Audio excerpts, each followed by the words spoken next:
The moment my daughter yelled, "This is all your fault, Dad!" Something inside me broke. She stood there, tears running down her face, clutching her phone, while my wife lay in hospital bed, fighting shame and pain she had brought upon herself. And as much as it tore me apart, I couldn't tell my daughter the truth.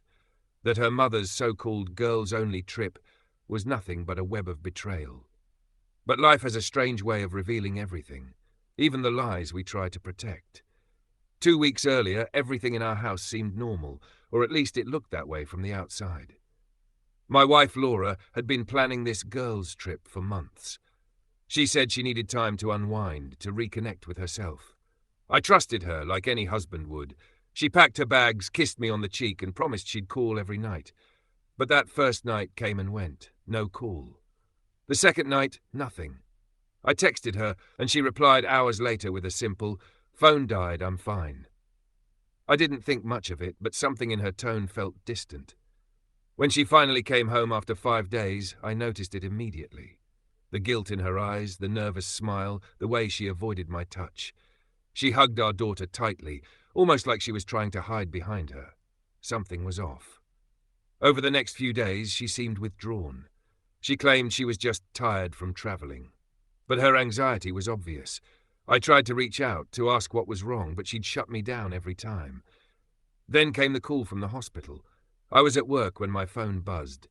The nurse said my wife had been admitted and that I needed to come immediately. My heart dropped. When I got there, Laura was sitting on the hospital bed, pale and shaking. I rushed to her, terrified. "What happened?" I asked. She couldn't look me in the eye. The doctor came in, glancing awkwardly between us before saying, "Sir, your wife tested positive for an STD. It's not life-threatening, but she'll need treatment." The words hit me like thunder. I stood there frozen, unable to breathe. The room went silent. She didn't even deny it. She just sat there crying. "Who?" I finally asked, my voice breaking. She whispered, "It was a mistake. It only happened once." I turned and walked out.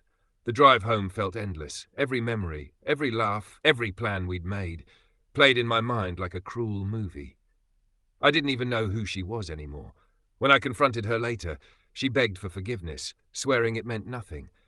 But I couldn't bring myself to touch her, to even stand near her.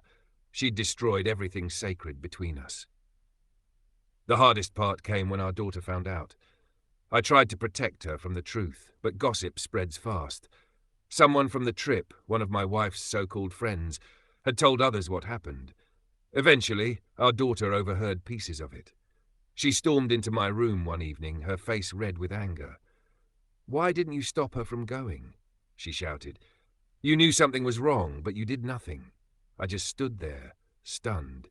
She thought it was my fault, that I'd somehow allowed her mother's betrayal. And how could I tell her that the woman she loved and trusted had destroyed our family with one decision? That night, I sat alone, staring at the wedding photo on the mantel. We looked so happy back then, full of dreams, promises, love. Now it was all ashes. I didn't want revenge. Not at first. But when I realized she was blaming me for her own downfall, something inside me changed. She started spreading stories, saying I'd been distant, that she felt unloved, that her mistake was partly my doing. I stayed silent for weeks, letting her dig her own grave. Then I decided to fight back. Not with violence or shouting, but with truth. I gathered every text, every message she'd sent during that trip, and handed them to my lawyer. When the divorce papers were filed, her lies crumbled in front of everyone. Even her parents, who once defended her, couldn't look at her the same way again. Our daughter was heartbroken, but eventually the truth reached her too. She came to me one evening, her voice trembling. "Dad, I'm sorry, I didn't know." I hugged her and said softly, "None of this was your fault. Sometimes people destroy what they love because they don't value it." Months later, Laura's so-called friends abandoned her. The man she cheated with blocked her. She was left with nothing but guilt, and the silence of a life. She ruined herself. As for me, I learned that revenge doesn't always mean getting even. Sometimes it means walking away with your dignity while the other person drowns in the mess they made. If you liked the video, please subscribe and turn on notifications.